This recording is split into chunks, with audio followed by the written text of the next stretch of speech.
Hello friends, आपका हमारे channel multi के वेल्थ पर बहुत बहुत स्वागत है। UTI mutual fund direct plan growth के बारे में। तो सबसे पहले जान लेते हैं कि इसकी परफॉर्मेंस। अगर आप लमसम अमाउंट 1 लाख की इस फंड में इन्वेस्ट करते तो इंसेप्शन डेट से आज तक आपकी टोटल वैल्यू हो जाती है इन्वेस्टमेंट्स की 6,41,279 के अराउंड, यानी कि आपका टोटल एब्सोल्यूट रिटर्न मिलता 541.28% का। अगर आप SIP लगाते इस फंड में फॉर 10 ईयर्स 10,000 की मात्र अगर आप SIP लगाते तो टोटल रेट ऑफ रिटर्न जो इसने लास्ट 10 ईयर्स में दिया है वो है 16.1%। तो टोटल आपकी इन्वेस्टमेंट अमाउंट हो जाती 12 लाख और उसकी आज की डेट में इन्वेस्टमेंट सेल वैल्यू होती 27,92,000 यानी कि 28 लाख के आसपास। तो टोटल प्रॉफिट आपको आता 16 लाख के आसपास। तो अगर आपने हमारा चैनल अभी तक सब्सक्राइब नहीं किया है तो रेगुलर अपडेट्स के लिए हमारे चैनल को सब्सक्राइब करें, लाइक करें और अपने नियर एंड डियर वन से शेयर करना ना भूलें। तो आइए जानते हैं डिटेल में UTI mid cap fund direct plan growth के बारे में। बट उससे पहले हम जान लेते हैं कि मिड कैप क्या होता है, मिड कैप सेक्टर क्या है, मिड कैप कंपनीज क्या होती हैं। तो मिड कैप कंपनीज वो कंपनीज होती हैं जिनका मार्केट कैपिटलाइजेशन 5,000 से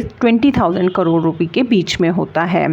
इन कंपनीज की रैंकिंग जनरली बिटवीन 101 से 250 तक होती है as per their market capitalisation. अब आप जानना चाहेंगे कि आपको मिड कैप कंपनीज में सेक्टर में स्पेसिफिकली क्यों इन्वेस्ट करना चाहिए।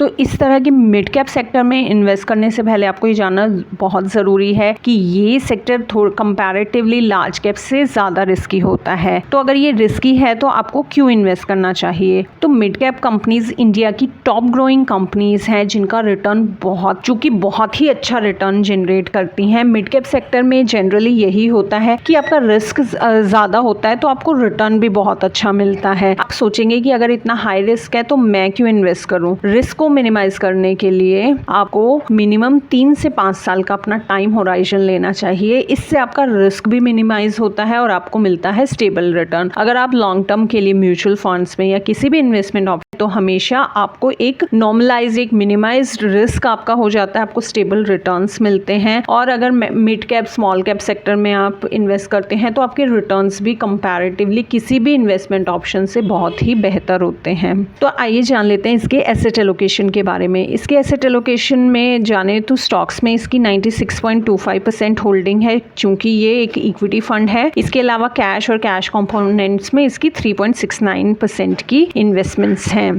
इसका पोर्टफोलियो हम देखें तो टॉप जो मेजर प्लेयर्स हैं मिड कैप सेक्टर के या फिर बैंकिंग सभी तरह के स्टॉक्स इसके पोर्टफोलियो में है। सबसे ज़्यादा इन्वेस्ट करता है चोलामंडलम इन्वेस्टमेंट्स में। ट्यूब इन्वेस्टमेंट्स में ये 2.95% इन्वेस्ट करता है। फेडरल बैंक में इसकी इन्वेस्टमेंट है। अपोलो ट्यूब्स में, श्रीराम फाइनेंस में। आप देखेंगे कि major JK cement infrastructure sector में, फार्मा सेक्टर में, हेल्थ केयर में, फाइनेंशियल सेक्टर में, बैंकिंग सेक्टर में इसकी मेजर इन्वेस्टमेंट्स हैं। तो एक एक्सपोजर बहुत अच्छा है। पोर्टफोलियो वेल डाइवर्सिफाइड है। हर तरह के सेक्टर के स्टॉक्स इसके पोर्टफोलियो में हैं और ये कंपनीज टॉप परफॉर्मिंग कंपनीज हैं इंडिया की। तो ये काफ़ी अच्छा परफॉर्म कर रही हैं और भविष्य में भी इनका अच्छा परफॉर्म करने के काफ़ी ब्राइट चांसेस हैं। तो नेचुरली ये फंड फ्यूचर में अच्छा परफॉर्म करेगा। लास्ट 3 ईयर्स के एनुअलाइज्ड रिटर्न की बात करें तो वो है 32.4% जो कि बहुत ही बेहतरीन रिटर्न है। और लास्ट 10 ईयर्स की रिटर्न है 19.94%। 20% का रिटर्न 10 ईयर्स के लिए आप डेफिनेटली जानते होंगे कि ये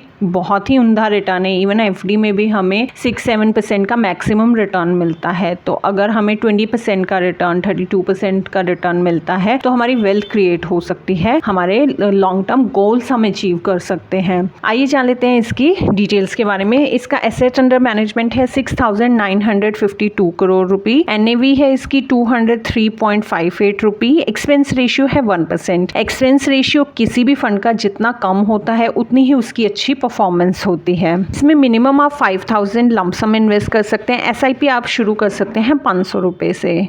एग्जिट लॉट इसमें 1% है। 1 साल से पहले आप कभी भी इसमें से अगर इन्वेस्टमेंट अपनी निकालते हैं तो आपको 1% एग्जिट लॉट देना होगा। 1 साल के बाद आप कभी भी निकालें तो आपको कोई एग्जिट लॉट नहीं लगेगा। इसके फंड मैनेजर मिस्टर अंकित अग्रवाल हैं। इन्हें एक्सपीरियंस है 12 ईयर्स। आइए जान लेते हैं इस फंड की टैक्सेशन के बारे में। अगर आप इस फंड की यूनिट्स 1 साल से इसको परचेज करने के 1 साल तक इसको सेल कर देते हैं तो आप 15% के हिसाब से आपको इस पे short term capital gain tax देना होगा।